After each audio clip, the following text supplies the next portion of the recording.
कोशिश करने वालों की कभी हार नहीं होती। नन्ही चींटी जब दाना लेकर चढ़ती है, चढ़ती दीवारों पर 100 बार फिसलती है। मन का विश्वास रगों में साहस भरता है, चढ़कर गिरना गिरकर चढ़ना न अखरता है। मेहनत उसकी बेकार नहीं हर बार होती, कोशिश करने वालों की कभी हार नहीं होती। डुबकियाँ सिंध में गोताखोर लगाता है, डुबकियाँ सिंध में गोताखोर लगाता है, जा जाकर खाली हाथ लौट कर आता है। मिलते न सहज ही मोती गहरे पानी में, बढ़ता इन्ना विश्वास इसी हैरानी में। मुट्ठी उसकी खाली हर बार नहीं होती, कोशिश करने वालों की कभी हार नहीं होती। असफलता एक चुनौती है स्वीकार करो, क्या कमी रह गई देखो और सुधार करो। जब तक न सफल हो नींद चैन को त्यागो तुम, संघर्षों का मैदान छोड़ मत भागो तुम। कुछ किए बिना जय जयकार नहीं होती, कोशिश करने वालों की कभी हार नहीं होती। Oh god help me. Oh sorry, video start हो गया। चलो कोई बात नहीं है, सब अपने ही फ्रेंड्स हैं। नमस्कार दोस्तों, आपका अपने चैनल स्टार क्लास एक्सपर्ट में स्वागत है। फ्रेंड्स, आज हम लोग औसत, जिसको इंग्लिश में हम लोग एवरेज बोलते हैं, तो उसके नेक्स्ट टाइप को कंटिन्यू करने वाले हैं। और आज हमारा जो टाइप है वो है जब समूह से कुछ व्यक्तियों की संख्या ज्ञात करनी हो तो उसे कैसे सॉल्व किया जाएगा। और ये हमारा टाइप 7 है, ठीक है। और इसके पहले देखिए टाइप 6 तक का वीडियो अपलोड हो गया है, नीचे डिस्क्रिप्शन में आप लिंक के थ्रू उस वीडियो को पा सकते हैं। यदि आप मेरे चैनल पर न्यू हैं तो फ्रेंड्स मैं आपको बता दूँ, इस चैनल पर मैथमेटिक्स के सारे टाइप के मैं वीडियो अपलोड करता हूँ। और फ्रेंड्स एक बात आपसे ज़रूर बोलूँगा कि आप सुबह से लेकर शाम तक अगर किसी टॉपिक में फंस जाते हैं तो आप एक बार क्या है सर्च करके देख लीजिएगा। मैं 100% बोल सकता हूँ, किसी भी जैसे क्या है चैनल पे आपको फुल टॉपिक का सलूशन नहीं मिलेगा। फ्रेंड्स यहाँ पे मैं देखता हूँ जो इजी टाइप होते हैं वो करा दिया जाता है, लेकिन जो टफ टाइप होते हैं ना, आप वो ढूंढते रह जाएंगे, नहीं मिलेगा दोस्त। ये मैं 100% गारंटी लेके बोलता हूँ। यदि नहीं विश्वास होता है तो कभी आप सर्च करके देखिएगा, ठीक है ना। चलिए आज थोड़ा सा मैं टॉपिक की बात कर रहा हूँ। एक्चुअली क्या है कि ये वीडियो देखिए आज मैं 5वीं बार बना रहा हूँ। प्रॉब्लम ये है कि किसी भी वीडियो में मैं क्या है रेशियो नहीं रखना चाहता हूँ। रेशियो का मतलब क्या होता है कि मैं किसी वीडियो में रेशियो नहीं रखना चाहता हूँ। रेशियो का मतलब ये होता है कि मैं ये नहीं करता हूँ कि इसमें 99% बच्चा समझेगा, 1% पर बच्चा मेरा छूट जाएगा, ठीक है। ऐसा रेशियो नहीं रखता हूँ।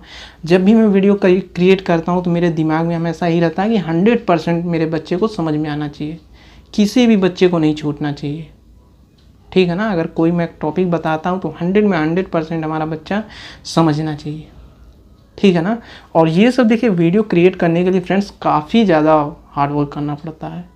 तो बस मैं आपसे एक ही बात बोलता हूँ फ्रेंड्स, यदि वीडियो पसंद आए तो लाइक और शेयर जरूर कर दिया कीजिए।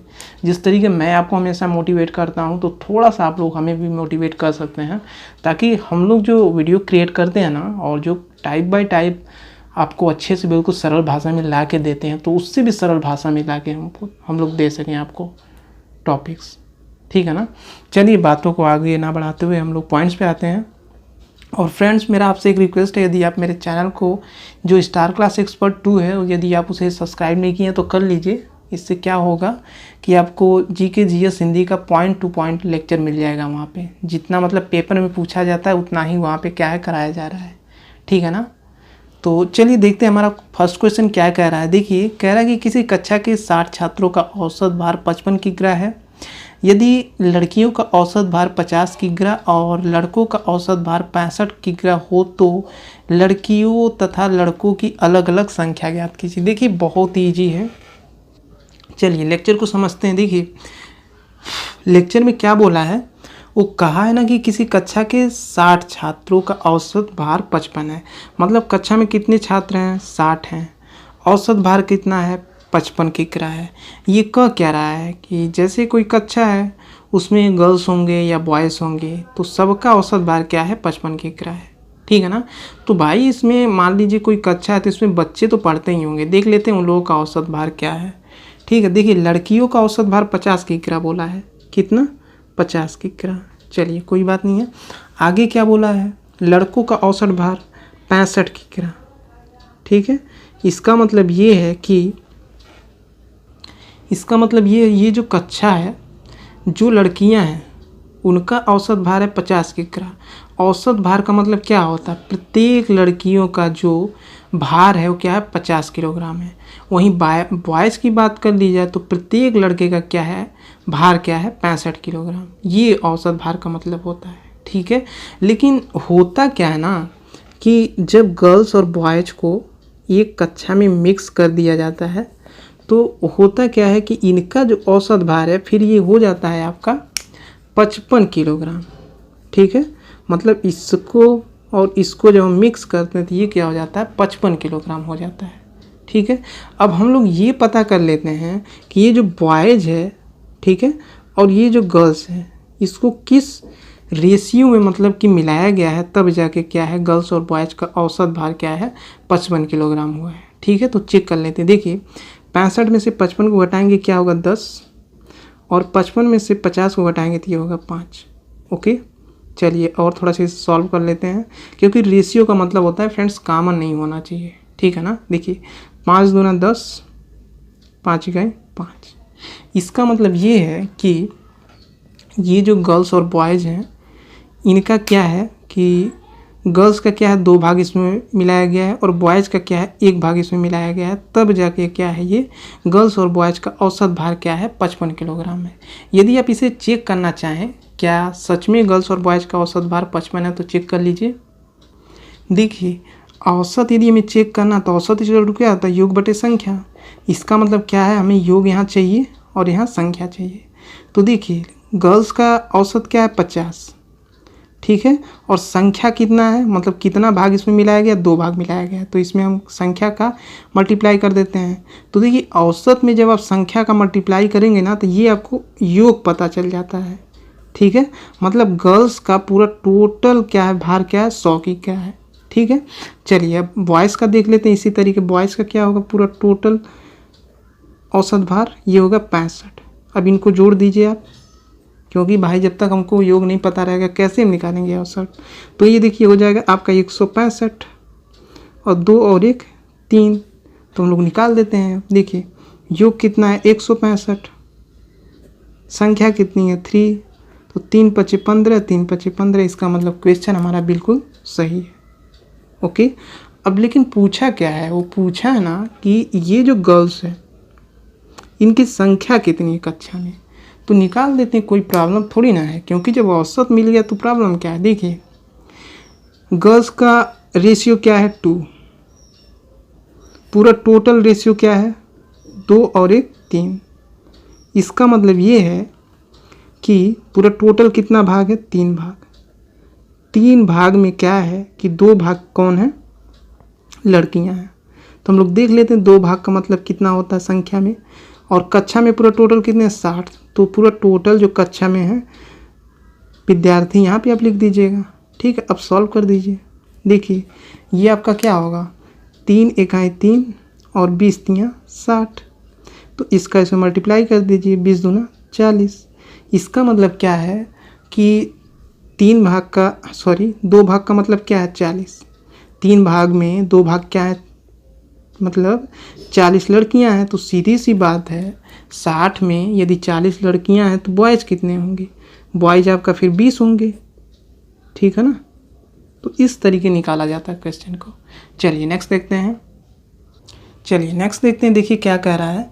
सेकेंड क्वेश्चन है किसी कार्यालय में कुल 80 कर्मचारी हैं जिनकी औसत आयु 50 वर्ष है। यदि पुरुष कर्मचारी की औसत आयु 54 वर्ष और महिला कर्मचारी की औसत आयु 38 वर्ष हो तो पुरुष और महिला कर्मचारियों की अलग अलग संख्या ज्ञात कीजिए। कुछ चेंजिंग नहीं है फ्रेंड्स, पूरा का पूरा वही है, ठीक है ना। चलिए देख लेते हैं। चलिए क्वेश्चन को देखते हैं फ्रेंड्स। ये आपके लिए छोटा सा टेस्ट है, आप इसका कमेंट करके बताइएगा कि औसत क्या होगा, ठीक है। ये आपका योग दिया है और ये संख्या दिया है, ठीक है ना फ्रेंड्स। इन सब का कमेंट आप जरूर किया कीजिए, क्योंकि ये सब कॉन्सेप्ट देखिए यदि आप औसत पढ़ रहे हैं तो बार बार ये चीज़ें घूमता रहता है, और आप थोड़ा सा दिमाग लगा कि इसको सॉल्व करते हैं और कमेंट बॉक्स में उसका क्या है आप आंसर देने का प्रयास करते हैं तो आपके माइंड में पूरा एक एक पॉइंट छपने लगता है, ठीक है ना। देखिए इसमें क्वेश्चन में क्या कह रहा है, किसी कार्यालय में 80 कर्मचारी हैं, ठीक है। उसके बाद क्या कह रहा है 80 कर्मचारियों का औसत आयु क्या है 50 है। इसका मतलब ये कह रहा है कि ये जो कार्यालय है उसमें 80 लोग हैं, तो जो पुरुष और महिला हैं उनका जो औसत आयु है ना, उस सबका क्या है 50 वर्ष है। इसका मतलब पुरुष का भी आयु 50 वर्ष है और महिला का भी 50 वर्ष आयु है, ठीक है। लेकिन भाई ये डायरेक्ट तो आएगा नहीं भाई, किसी न किसी का तो मिक्स होगा तभी ना होगा ये। तो चलिए देख लेते हैं। देखिए यहाँ पे आगे दिया है ना, वो कहा कि पुरुष कर्मचारियों की औसत आयु 54 वर्ष है और महिला कर्मचारियों की औसत आयु क्या है 38 वर्ष है। इसका मतलब ये जो कार्यालय है, तो जो पुरुष हैं, तो जो पुरुष है ना उनका प्रत्येक व्यक्ति का आयु क्या है, औसत आयु क्या है 54 वर्ष है और प्रत्येक महिला का औसत आयु क्या है 38 वर्ष है। लेकिन होता क्या है कि जब पुरुष और महिला को जब एक भी मिला दिया जाता है, ठीक है, कार्यालय में, तो होता क्या है कि पुरुष और महिला का तब औसत क्या हो जाता है, औसत आयु 50 वर्ष हो जाता है, ठीक है। कहने का मतलब ये है कि जब पुरुष और महिला को जब एक में मिक्स कर दिया गया, तो अब यहाँ से क्या अर्थ ये निकला कि पुरुष का भी औसत आयु 50 वर्ष है, महिला का भी औसत आयु 50 वर्ष है, ठीक है ना। चलिए अब हम लोग देख लेते हैं किस रेशियो में मिलाया गया है पुरुष और महिला को, तब जाके ये औसत आयु 50 वर्ष हुआ है। निकाल देते हैं। देखिए 38, 50 में से 38 को हटाएंगे 12 होगा, 54 में से 50 को हटाएंगे 4 होगा।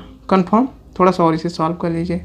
देखिए मैं आपको क्या बोल रहा हूँ, रेशियो कभी भी कॉमन नहीं होता है उसमें, ठीक है, उसमें कुछ कॉमन नहीं होता रेशियो में। यहाँ देखिए कॉमन है, तो देखिए 3 चौका क्या होगा 12, 4 तियाँ 12, 4 इकाई 4, मतलब 3:1।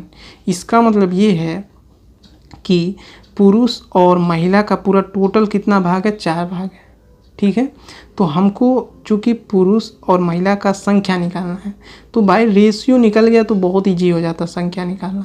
चलिए पुरुष का निकालते हैं। पुरुष का कितना रेशियो है, 3 है, ठीक है। पूरा टोटल कितना भाग है, 3 और 1 4। इसका मतलब ये है 4 भाग में क्या है, 3 भाग क्या है पुरुष का है, ठीक है। तो निकाल देते हैं। और कार्यालय में पूरा टोटल कितने लोग हैं, 80 लोग हैं, ठीक है। देखिए ये अनुपातिक योग को आप नीचे रखेंगे और पूरा टोटल को आप यहाँ रखेंगे और जिसका पूछ रहा है यहाँ रखेंगे, ठीक है ना। तो इसे सॉल्व कर देते हैं। 40 दूना 80, 20 तियाँ 60। इसका मतलब 4 भाग में यदि 3 भाग पुरुष हैं तो सीधी सी बात है उनकी संख्या कितनी है, 60। अब यदि पुरुष मान लीजिए 60 हो गए 80 में, तो बचे 20 लोग कौन होंगे, महिला होंगे। तो ये इसका कॉन्सेप्ट है फ्रेंड्स, ठीक है। देखिए आप कितना इसको बिल्कुल ईजी वे में बिल्कुल सरल भाषा में मैं इसे बताया हूँ। और ये सरल भाषा बनाने के लिए फ्रेंड्स काफ़ी हार्ड वर्क करना पड़ता है। आपको ये देखिए 12 से 13 मिनट की वीडियो है, लेकिन ये 12 से 13 मिनट की वीडियो बनाने में कितने घंटे गए ये सोचा कीजिए, ठीक है ना। ये सब चीज़ें इतना ईजी वे में नहीं मैं ला के देता हूँ, काफ़ी उसके पीछे हार्ड वर्क होता है, ठीक है ना। तो फ्रेंड्स वीडियो पसंद आए तो प्लीज़ लाइक और शेयर जरूर कर दिया कीजिए, ताकि हम लोग भी मोटिवेट रहें और इससे भी ईजी ला के कॉन्सेप्ट आपको दे सकें। और जब आप किसी भी गवर्नमेंट एग्जाम में बैठें तो इसका अच्छे से आप इम्प्लीमेंट कर सकें, ठीक है ना। तो फ्रेंड्स आज के लिए बस इतना ही। और मेरा आपसे पर्सनल रिक्वेस्ट है, यदि आप मेरे दूसरे चैनल स्टार क्लास एक्सपर्ट को सब्सक्राइब नहीं किए तो कर लीजिए, ताकि जिस तरीके मैं मैथमेटिक्स का आपको बेनिफिट दे रहा हूँ उसी तरीके क्या है अच्छा कंटेंट हिंदी, जीएस और जीके का भी प्रोवाइड करता रहूँ, ठीक है। तो मिलते हैं friends next day next question में। तब तक के लिए जय हिंद, जय भारत। आपका दिन शुभ हो।